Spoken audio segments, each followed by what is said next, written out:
Siya po ang may pinakamalaking kita. Yung ibabawas na 5% doon, sa pera ni Merck, siguro mababawas doon 16,000.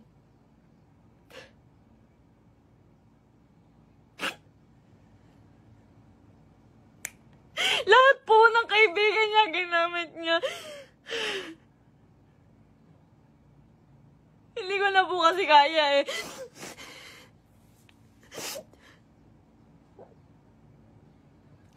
Sobra po yung ginawa ni Merck.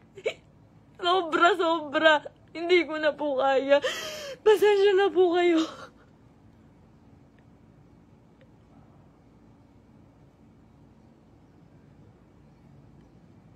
Napakawalang iyang tao niyan ni Merck.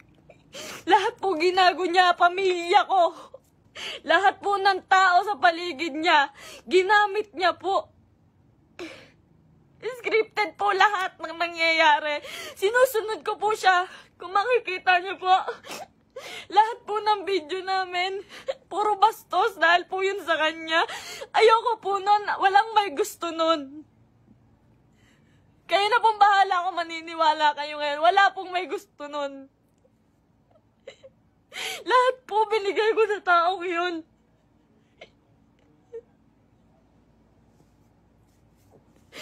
Lahat po ng panggagamit sa katawan ko, lahat po ng pagpapakita ng kung ano sa katawan ko, siya po ang may gusto nun. Nagagalit po siya pag aayaw ako. Ang sasabihin niya, para sa atin to. Para sa atin to. Pero hindi ko naramdaman dahil po, napakalaki po ng kinikita ni Merck. Wala po siyang binibigay sa akin. Kung sasabihin niyo po na pera lang ang habol ko sa kanya. Kung makikita niyo po yung bahay namin, hindi niya po napagawa yun. Hindi niya po pinagawa yung bahay namin. Uunahin niya pa po yung iba. Sa laki ng kinikita ni Merck, sa milyon ang kinikita niya sa isang buwan. 5,000 lang po ang binibigay sa akin yan, pati kay mama. Sa magulang ko po, 5,000 lang po, isusumbat niya pa.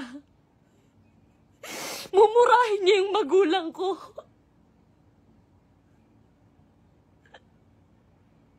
Sasabihin niya, manang-mana ka sa magulang mo. Ang bobobo niyo. Lahat kayo plastic. Ginaganon niya po yung magulang ko. Hindi ko na po kaya. Ngayon po, nawawala po si Merck ngayon. Lahat po ng nangyari, scripted po. Scripted. Tinatago po ako ni Merck. Tinatago niya po ako. Hindi niya po ako pinapalabas. Ayoko na po. Ayoko na talaga. Ayoko na po talaga. Ayoko na po. Ang ginagawa niya lang po. Nandito po ako ngayon kasi nawawala po si Merck. 6 na araw na po siyang nawawala. Kasama niya po yung babae niya. Yun dun po sa... Si Pam doon sa video na bago makaganda.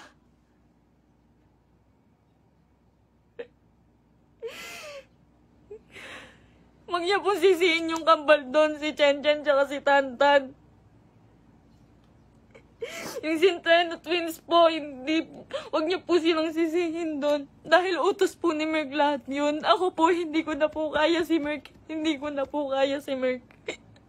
Demonyo na po yung utak niya. Sobrang bukang pera. Sobrang bukang pera ni Merck. Lahat ng tao ginagago niya.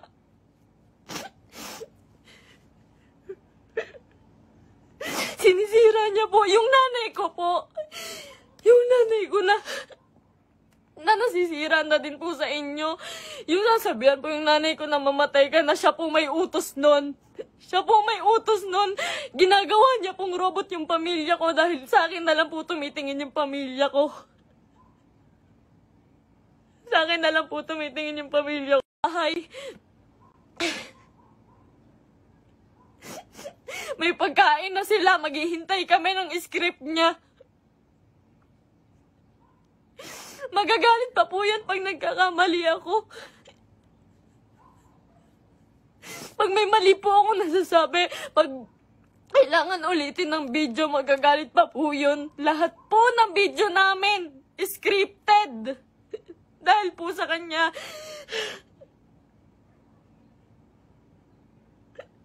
Sobrang abusado. May babae po si Merk ngayon. Yung babae niya, yung Pampo.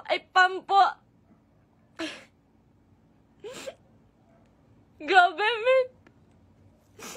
Pinatulan niya pang, may anak na po yun. May anak na. Sabi niya. Sabi ko nun, Mahal, ano? Baka naman papatulan mo yan. Baka naman totoohanin mo. Ang sabi niya nun, hindi. Kamukha yan ng ex ko. Hindi ako papatol dyan. Ginagago niya yung babae sa akin. Sinisira niya. Sabi niya, tanginang mukha yan. Papatulan ko ba yan? May anak na. Ginaganon niya yung babae. Ngayon, nandun siya. Nang sa Quezon po si Merk. May katibayan po ko. Lahat po. Lahat. Kahit sa chat, kahit yung babae.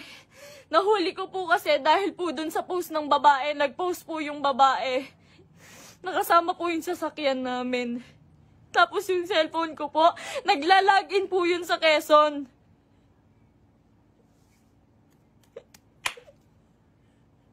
Lahat po ginawa ko kay Merk. Pasensya na po kayo. Ako po mismo humihingi ng pasensya dahil po kinonsinti ko siya. Mahal ko lang po talaga. Ngayon lang ako natauhan. Sobrang dami kong kaibigang nilayuan. Pamilya dahil ayaw nila ng video namin ni Merk. Sobrang dami ko pong nilayuan. Wala po akong kaibigan ngayon. Wala po akong kahit sino ngayon. Dahil kay Merk. Dahil iniingatan ko po siya.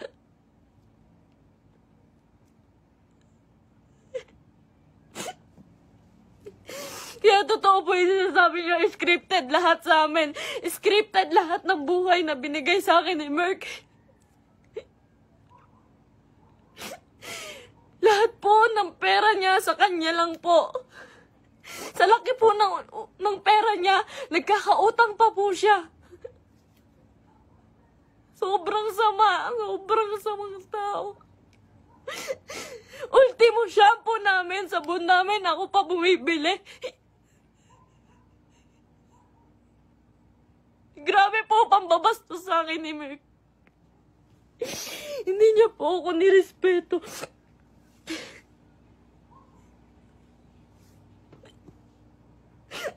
Nawalan po ako ng kaibigan dahil sa kanya. Huwag niya po sisihin lahat po ng taong nakapaligid kay Merk. Dahil po lahat yun inuutusan niya. Sobrang bossy. Hindi niya naman po pinapalamon.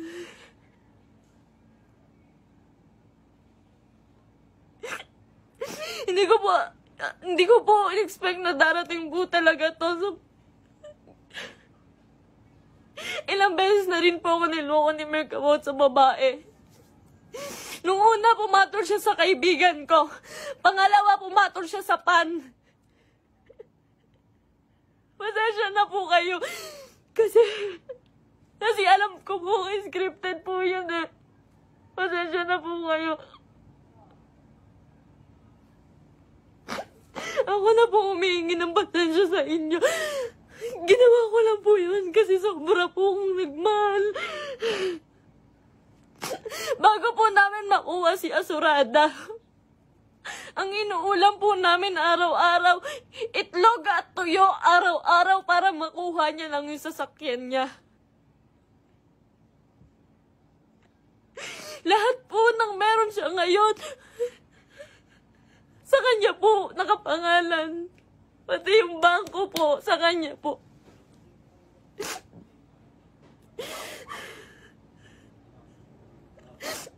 Pag hihingi po ako sa kanya, hindi po yun magbibigay. Ultimo sarili kong damit, ako pa bumibili.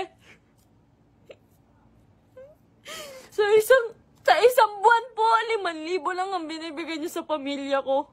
Tapos susumbatan niya pa. Lahat daw binigay niya sa akin. Yung singsing, sabi niya, 170K daw po yun. Malaman-laman ko, 30,000. Yung tatay ko, binastos niya. Binastos niya yung tatay ko. Hindi po siya nagpaalam sa tatay ko na magpo-propose siya. Nung time na yun po, hindi po maganda yung nangyari. Yung proposal po. Hindi po ako naniniwala sa proposal na yun dahil po alam ko na hindi totoo, na para lang yun sa video. Lahat po kay Merck hindi totoo.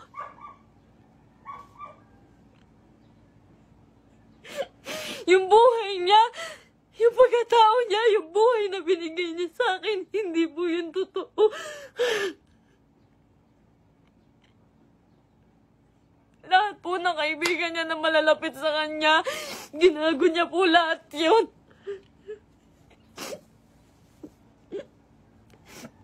May nakakita po sa kanila dito sa Naik.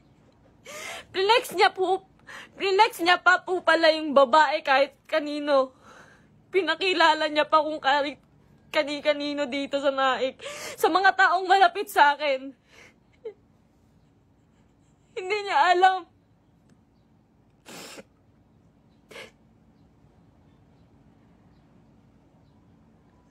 Grabe po yung ginawa sa akin. 3 years. 3 years po akong nagtiyaga. Isang buwan po akong nakakulong. Isang buwan po akong nakakulong sa kwarto. Kinukulong niya po ako kasi bawal daw po ako makita ng kahit sino ng kapitbahay. Nandito lang po ako pag uuwi po ako sa Antipolo. Madaling araw niya po ako iuuwi doon para walang makakita sa akin.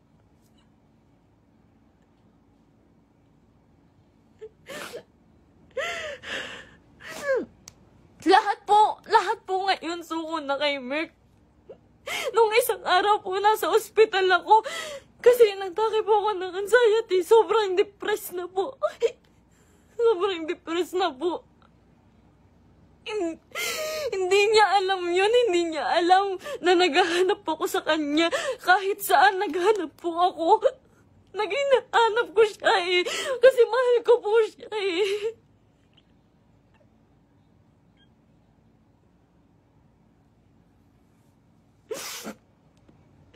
Ilang araw po wala akong tulog, wala akong kain, kakahanap sa taong yun. Tapos malaman-laman ko nakasama niya yung babae. Huwag niyo pong sisisihin yung mga tao sa paligid niya dahil siya po ang naggawa nitong gulong to. Kahit sino. Sobrang boss po ni Merck. Sobrang pa-boss po. Sa lahat po ng video, kung makikita niyo po, lantad na lantad yung suso ko para lang mapanood ng mga tao.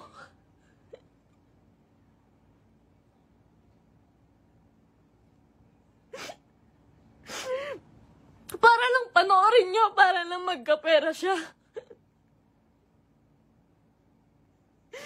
Lahat po ng taong nawala po sa amin, hindi ko po masisisi. Eternals TV, Brusco, Arnold, Tatay Onin. Marami pa pong nawala sa aming mga kaibigan dahil po sa kanya. Dahil hindi po nila kaya. Hindi po nila kinakaya si Merck. Nagmahal lang po ako. Pasensya na po. Pag mag-short film po kami, magkamali lang po ako ng unti. Nangina naman, mahal, galingan mo naman. Pati po pagkapahulog ko po sa hagdan, hindi po yun totoo. Ang sakit po ng katawan ko nun pagtapos. Ginawa ko yun sa kanya nung nagpakahulog ako sa hagdan.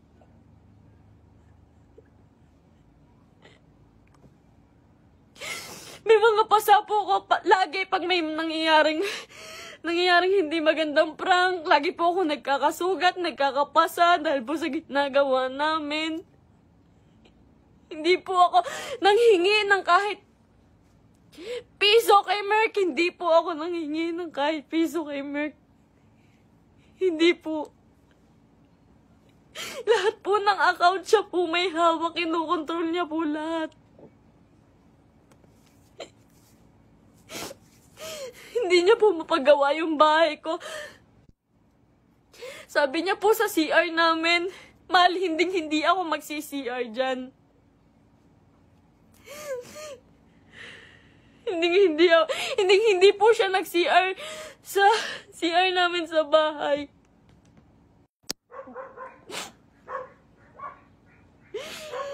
Pero hindi niya po yun mapagawa. Tinitiis niya po yun. Kayo na pong bahala kahit hindi na po kayo maniwala. Hindi ko po kayo masisisi. Kasi lahat ng ginawa ni Merk, hindi totoo yun. Wala nang totoo kay Merk. Mahal na mahal ko yun. Ang dami kong ginawa para sa kanya. Alam po yan ang mga totoong kaibigan namin. Alam po nila kung gaano ako nagsasakripisyo araw-araw. Napakarami niya pong pera, pero ang dami niya rin pong utang. Hindi ko na po alam kung saan niya pinupunta yung mga pera. Kung makikita niyo naman po kasi sa mga video namin, wala po talaga akong hawak na may mga pangalan na damit, may pangalan na sapatos. Lahat po yun ako lang po. Uutang pa po ako sa ibang tao, magkapera lang. Lagi po akong umuutang sa ibang tao, magkapera lang.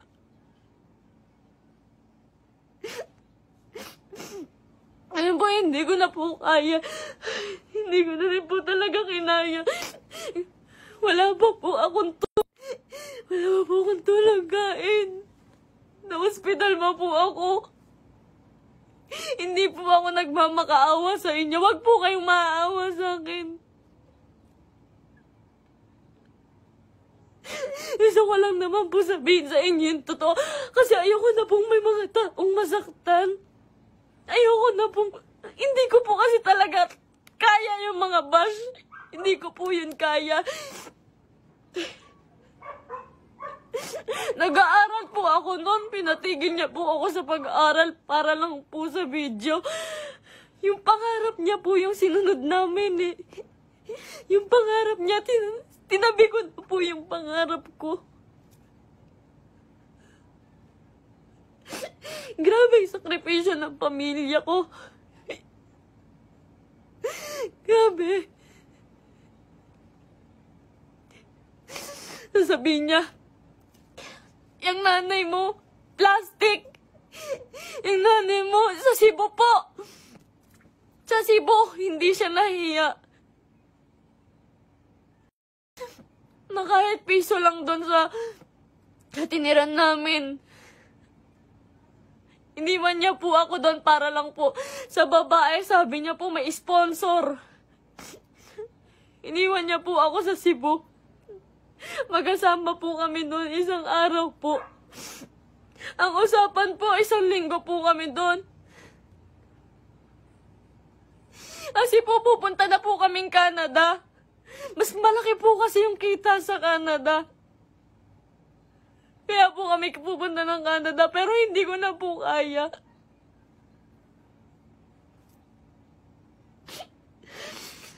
Ganito, ngayon, Fiancé niya pa lang po ako, pero grabe na po yung ginagawa niya sa akin.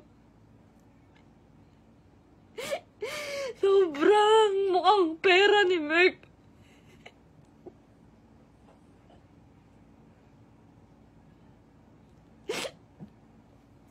Magalit na po kayo sa akin, pero ginawa ko lang po yun kasi mahal ko po yung tao. Pasensya na po.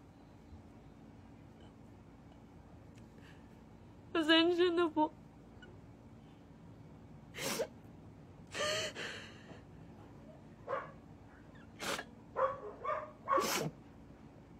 Ngayon po, wala pa rin po si Merk.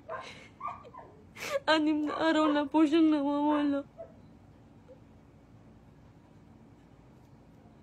Pinabayaan niya po ako mag-isa nang walang pera. Wala po akong hawak na pera. Pinabayaan niya po ako. Iniwan niya po ako. Ang dami ko na pong utang ngayon kasi po wala akong hawak na pera. Tapos hahanapin ko siya.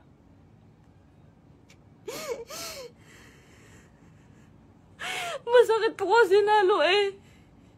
Fiancé na po kasi ako eh.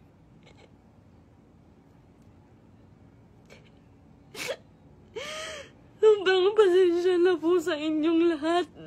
Sobrang pasensya na po. Mahal ko lang po yung tao. Pero ngayon po suko na po ako. Pagod na po ako. Pagod na ako.